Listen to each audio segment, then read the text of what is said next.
දැන් බලමු කන්ඩිෂන් කිහිපයක් තියෙන වෙලාවට කොහොමද මේ if function එක Excel වලින් යොදන්නේ කියන එක. දැන් ඉස්සෙල්ලා වීඩියෝ ක්ලිප් එක මම පැහැදිලි කරා කන්ඩිෂන් එකක් අවස්ථා දෙකක් කන්ඩිෂන් අවස්ථා දෙකක් තියෙනකොට කොහොමද if function එක භාවිතා කරන්න කියන එක. දැන් බලමු කන්ඩිෂන් දෙකකට වඩා වැඩි ගණනක්. දැන් උදාහරණයක් විදිහට අපි හිතමු මේ average column එකේම 75ට වඩා වැඩියෙන් තියෙනවා A කියලා වෙන් කරන්න ඕනේ.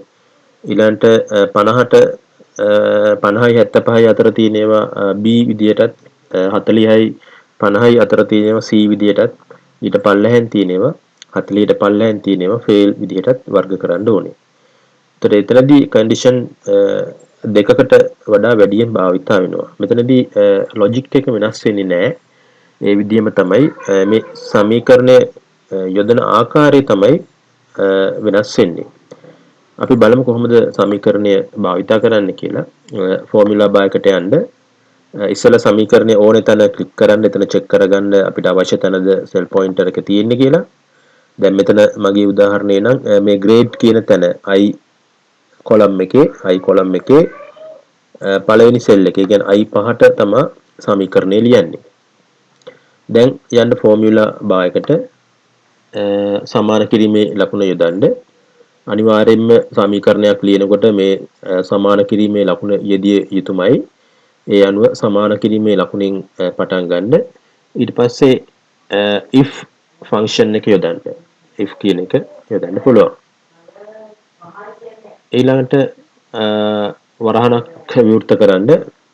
වරහණ විවෘත කරපුවම අර ඉස්සෙල්ලා වගේම මේකේ ඒ පැරාමීටර් ලිස්ට් එක පෙන්නනවා. ඒ අවශ්‍ය පැරාමීටර්ස් අපි දෙන්න ඕනේ.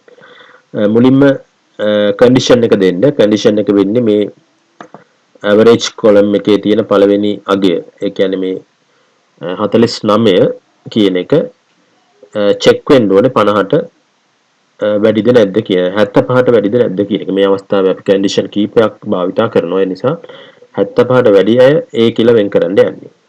එහෙනම් පළවෙනි සෙල් එකේ තියෙන 49 ඒකේ කොටුවේ අංකය තමයි සමීකරණයට එන්නේ. ෆෝමියුලා එකට එන්නේ ඒ 49 තියෙන තැන කොටුවේ අංකය. ඒ කියන්නේ H5.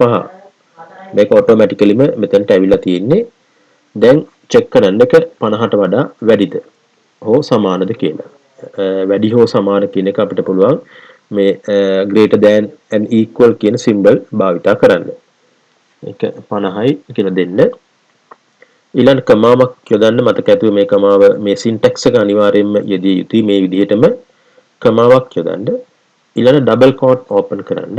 ඩබල් කෝට්ස් ඇතුලේ යෙදෙන්න ඕනේ මේ 50ට වඩා වැඩි නම් මොකද වෙන්නේ කියලා. ඇත්තටම මෙතන අපි මේ උදාහරණයේදී 50 නෙමෙයි සලකන්නේ H5 වල තියෙන අගය 75ට වඩා වැඩිද කියලා තමයි බලන්නේ. මොකද 75ට වැඩි නම් අපි එතන A කියලා ටයිප් වෙන්න ඕනේ.